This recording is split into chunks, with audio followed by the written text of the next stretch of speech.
Let's talk about the grease, okay?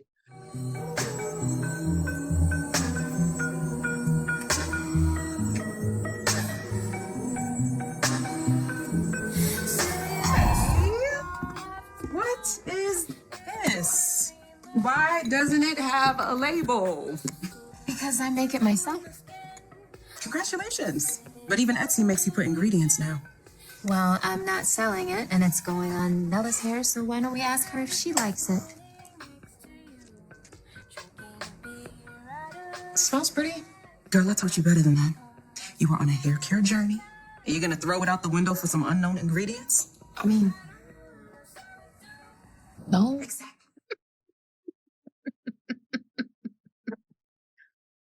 Yes. Pull it together, T. Mm-hmm. Let's talk. Tiera, we have got to talk about this grease. Let's talk about it. Let's talk about the grease, okay? If you don't know what we're referring to, previously we did a review of The Other Black Girl, but shame on us because it was premature.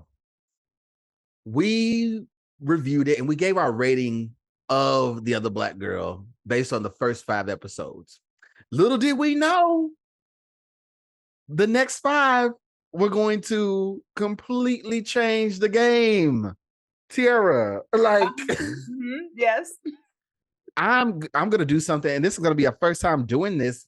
Hopefully, we never have to do it again in the future. But I think I'm gonna take my rating back from The Other Black Girl.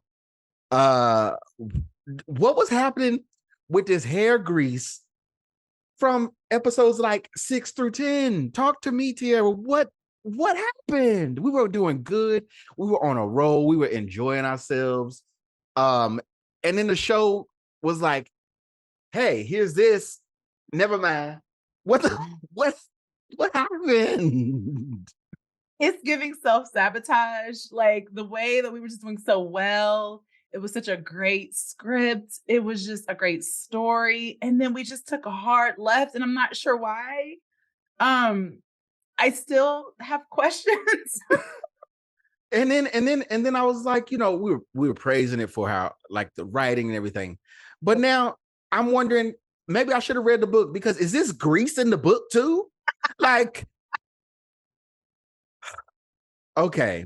I can confirm, not because I read the book, but because I did my Googles after this, AKA went to Reddit, because I just needed to understand, after I saw episodes 6 through 10, the significance of the grease, because it was not explained.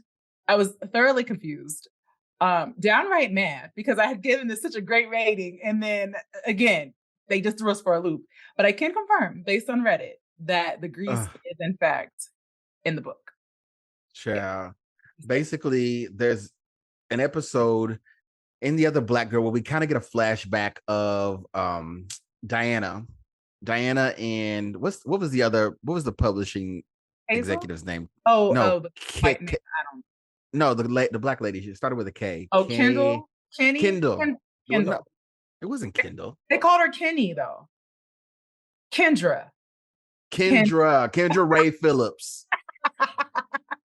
So we got an episode that took us back to the early days of Diana. See, now I'm questioning that. And Kendra Ray Phillips. But it turns out that they were, good friends growing up before they got in and were able to, make this book and all this stuff. And Diana used to do Kendra's hair. And somewhere along the way, now maybe the book did a better job at explaining this than what the show did. The show did give a damn. Somewhere along the way, Diana developed some hair grease. Wait, what was it? Hair grease. And the hair grease has these side effects that allow for mind control or manipulation or whatever. Diana has gone on to create a cult of young Black female professionals And the way she gets them in is by saying she believes in them, and then she greases their scalp. Melody, what is it that you want? The Dean's List. I believe in you.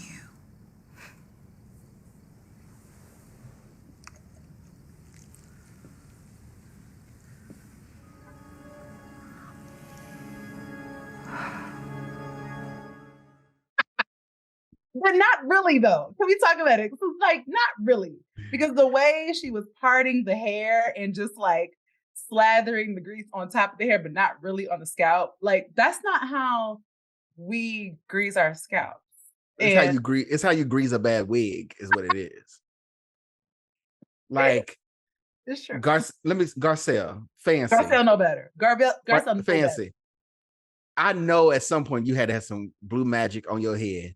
What? And nobody gave any direction of why was we putting the grease on the temple bone? They was putting the grease on the temple bone, and then the girls would be like, going into convulsions.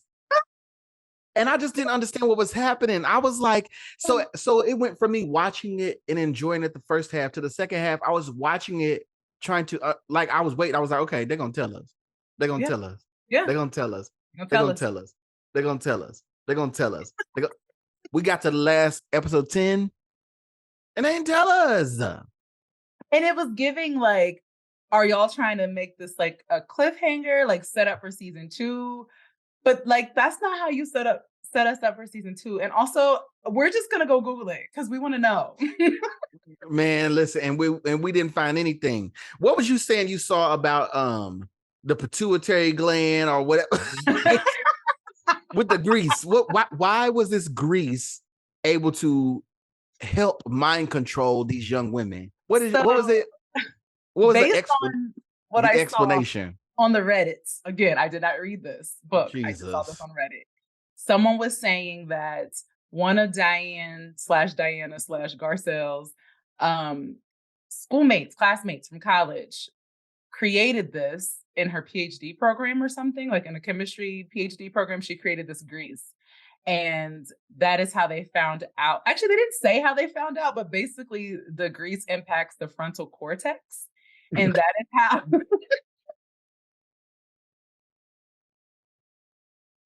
How do you know this? Exactly. And then here's my question.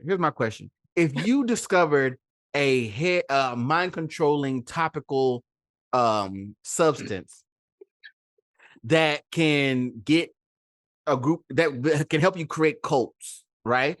Yeah. Why even be worried about publishing? Why even be worried about a book?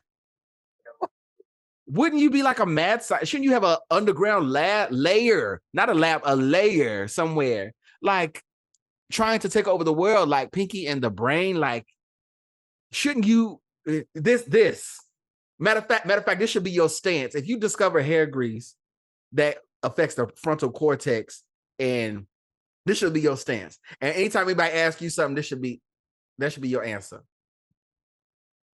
Like, come on. I just did not understand.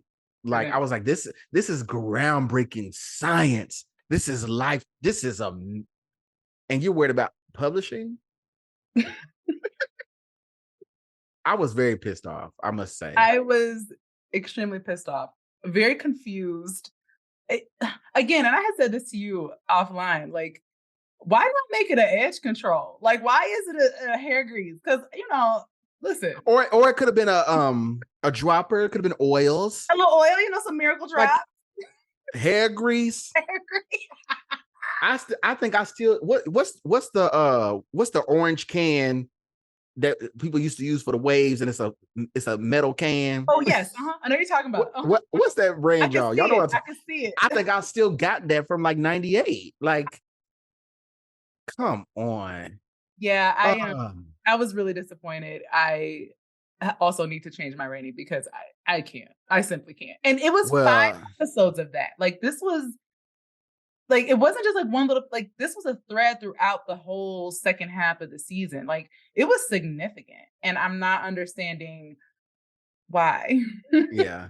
I'm gonna tell you right now, as far as my rating goes, the last time on a scale of 1 to 5, I gave it a 4. Queen La. You did. Today, I'm changing my rating. I'm taking my rating back Mm-hmm. and I'm dropping it to a Kevin Hart. Because what you're not gonna do is play in my face. I can't get that time back. I think I feel like this is like a movie that changes directors in the middle of shooting. It was two totally different stories, and maybe it was true to the book. I don't know, but I feel like somebody should have switched it up for television. At least we should have had a much more logical explanation for this hair grease than what it was. Nobody acknowledged it. Nobody said anything about it, but it seemed to be the thing that caused everything else, and we don't know why. What about you? What are you changing your rating to? T, I always tell you, I'm with you when you're right, and I'm with you on this. I too also have to give it a Kevin Hart. The first 5 episodes were so great for me that I don't want to all the way give this the lowest rating, so I'm going to give it a Kevin Hart. Right. I just don't like how they played in my face. I had to go back and tell people that I recommended this to. Hey, y'all, just so you know, episode takes a turn. So gotta go to Kevin Hart. You're messing up my good name, our good That's rating. right. I know that's right. That being said, normally we would not do this. We would not double back and do a remix like this, but I had to. It had to be said. Okay. If you're watching this, I have been TeaRon, that's TeaRon period. You can follow me on all social medias, at TeaRon World on Instagram, at TeaRon with 2 underscores on TikTok. And of course, you can follow Ubiquitous Blacks on all social media platforms. Tiera, where can they find you as well? Yes, please. You can find me on Instagram at it's Tiera Janee, ITSTIERA JANEE. And then also all things Ubiquitous Blacks. You can find me there as well. And what about recommendations? What can they do? Yes, recommendations. We are still taking those. We have received a couple of good ones, so coming to y'all soon. But drop those in the comments, email us, let us know on Instagram, wherever. Also, when you're leaving us 5-star reviews, you can also leave some recommendations and some suggestions there, along with your password if you want to share, because we're all friends, right? All family. We're family, actually. We must be. And you know what family does? They hit the subscribe button. They hit the notification bell, and they like this video, and they leave a comment. If you don't want to leave a comment directly on the YouTube video, which I encourage you to do, you can also, again, leave a review on the podcast, or you can email us, ubiquitousblacks@gmail.com. Hopefully I don't have to take a rating back ever again, but I'll never say never, right? Never say never. All of a sudden, my scalp is itching. Okay. On to the next. Bye, y'all. Make sure to comment, like, subscribe.